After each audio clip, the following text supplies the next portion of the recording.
katika jina la Yesu Kristo. Bwana Yesu asifiwe. Nashukuru kwa hii nafasi tena ambayo Mungu amenipatia ili kusudi tuweze kushiriki neno la Mungu pamoja. Kabla sijashiriki nitaomba. Baba, katika jina la Yesu nakushukuru nikisema ni asante kwa neno lako ambao umeliandaa hata asubuhi hii kunena na maisha yetu. Nakushukuru kwa sababu neno lako li hai, lina nguvu, linapenya kwa miili zetu, kwa nafsi na hata kwa roho, ili kutufanya aina watu tunapenda tuwe na hata kutuponya.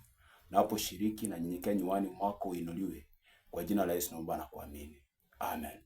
Katika kitabu, kama uko na Biblia utafungua nami katika kitabu cha Warumi mlango wa 10 mstari wa 14. Biblia inasema kwamba basi wamuiteje yeye wasiyemwamini? Tena wamwaminije yeye wasiyemsikia?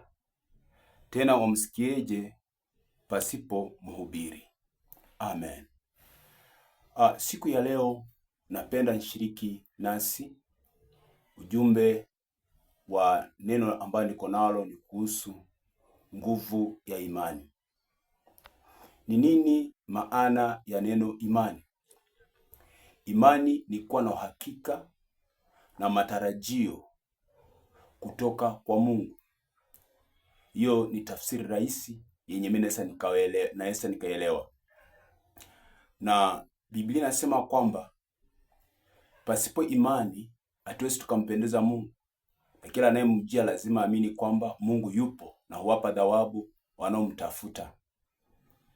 Kwa hivyo imani ni kitu cha muhimu katika maisha yetu. Ndio sababu napata kwamba katika safari ya Yesu kwa huduma wake, yale alikuwa anahubiri sana ilikuwa ni kuhusu imani.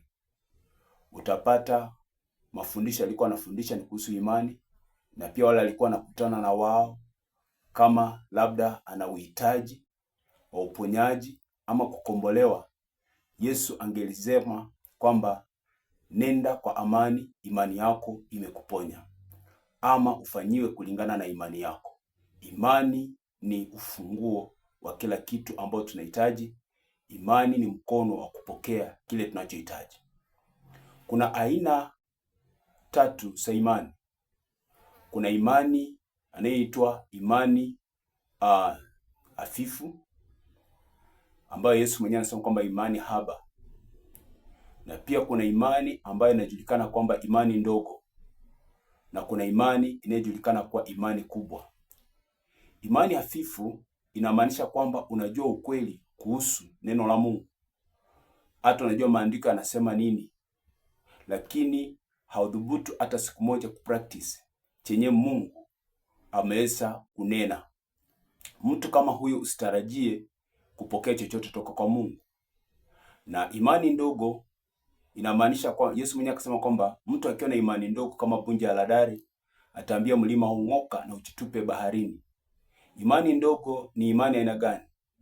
Manake kwamba wewe una uhakika na matarajio kwa neno la Mungu, lakini bado inastahili uendelee kusikia mafundisho. Maana Biblia inasema kwamba imani chanzo chake huja kwa kusikia na kusikia neno la Kristo. Hiyo imani inatenda makubwa, but bado unastahili uendelee kusikia neno la Mungu ili ijengeke ifike kubwa. Imani kubwa ni imani aina gani? Ni mtu mwenye ambaye ye ana uhakika wote na matarajio toka kwa Mungu. Hakuna chochote kinachomtishia, hana hofu. Yaani macho yake anaona zaidi ya milima yenye iko mbele yake. Macho yake anaona zaidi ya hali anayopitia. Kama kuna magonjwa, yeye anaona afya. Kama kuna vita, yeye anaona amani. Kama njia imefungwa, anaona kuna njia. Yaani macho yake anaona beyond hali yenye iko mbele yake. Hiyo inaitwa imani kubwa. Kwa hivyo nimeweza kusoma hapa Biblia inasema kwamba watamuitaje yeye wasiyemwamini? Tena watamwaminije yeye wasiyemsikia? Tena watamsikiaje pasipo mhubiri? Nataka niseme kwamba kuna imani mara mbili. Imani ya wokovu, hiyo tunaipokea kwa kukiri Yesu kuwa ni Bwana na kuamini kwa moyo wetu kwa kufa kwake na kufufuka. Hiyo tulipokiri na tukaamini, tumefanyika wana na mabinti wa Mungu. Ndio sababu wewe umeokoka. na kuna imani ambayo inasababisha mambo kutendeka. Hiyo imani nayo inatokana kumwita ambaye unayemwamini. Nataka niseme kwamba watu wengi wamevunjika moyo. Ako kanisani anasikia neno la Mungu mpaka anasikia amechochewa, wakati anaitanishwa kwa madhabahu kuja kuombewa, anatoka pale kama ameshushika, hajapata muujiza wowote. Nataka nikueleze kwamba Biblia imesema kwamba na ishara zitaandamana nao waaminio, kwa jina langu watatoa pepo, watanena kwa lugha, watashika nyoka, watakunywa kitu cha kufisha kitawadhuru kabisa. Nataka nikwambie kwamba ndiyo imesema hivyo, lakini hiyo peke yake haiwezi kusababisha muujiza kutendeka.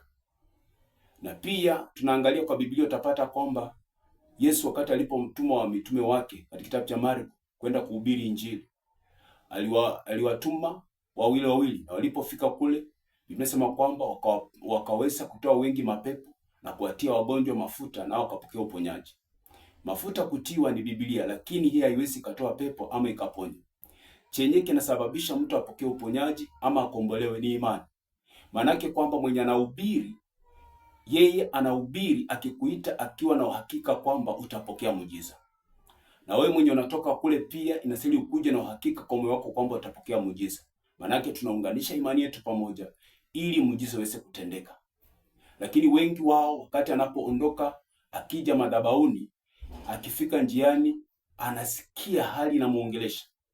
Umejaribu kutibiwa kwa madawa ya bei kali, madawa mazito, na haujapokea uponyaji. Je, neno peke yake litakuponya kweli? Haujui ni magonjwa gani unagonjeka, ni kanza.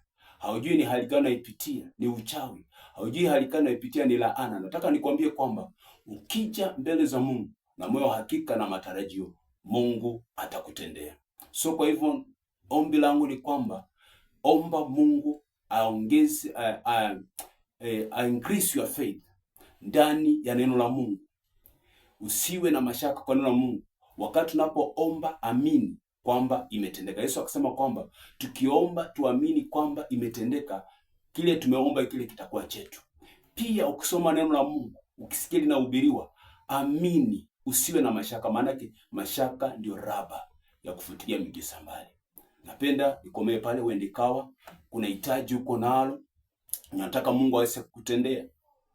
Pengine ni school fees, pengine ni mgonjwa, pengine nyumba yako ndoa inapitia vita, pengine masomo yako, pengine huduma yako. Napenda tu sasa hivi we pamoja na mimi tuunganishe imani yetu pamoja. Wanaambiwa wapendwa kwamba chukua imani yako ndogo na hii yangu tuunganishe pamoja na tuweze kumwomba Mungu. Mungu anatenda. Utaona nguvu ya imani katika jina la Yesu. Wacha tuamini tuweze kuomba. Baba, katika jina la Yesu nasema ni asante kwa ajili ya mtazamaji wangu mahali alipo akiwa anatazama na kunisikiliza. Umeongea na sisi ujumbe wa siku ya leo kuhusu nguvu katika imani. Ni kweli tulipokiri kwa ni Bwana na kuamini kwa moyo wetu kwa kufa kwako na kufufuka, tulifanyika wana na mabinti wako. Unaongea nasi imani nyingine ni imani ambayo inasababisha mambo kutendeka. Yaani kulitia jina la wewe ambaye tunakuamini. Leo asubuhi hii imani yetu natangaza iwe kubwa, inafuka vizuizi wenye viko mbele yetu.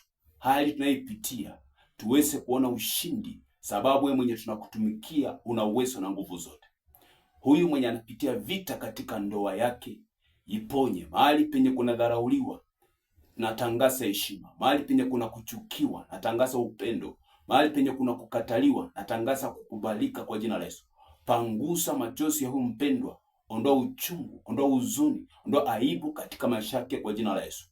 Yule mwenye ako na shida school fees, kwa sababu mtoto mwenye anajoin shule ya upili na wale wako university wako na mawazo mengi, tunaamini pamoja Mungu mpeanaji, fedha na dhahabu zote ni mali yako, mpatie kwa jina la Yesu. Kuna yule aliye na kesi pale kotini, naomba Bwana mkono wako unyoshe, mtetee, sababu unatetea wanyonge.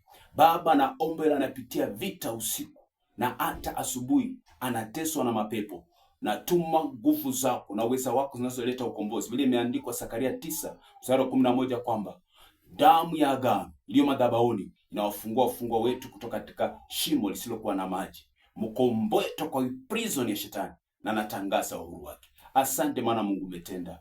Kwa jina la Yesu naomba na kuamini. Amen and amen. Mungu akubariki.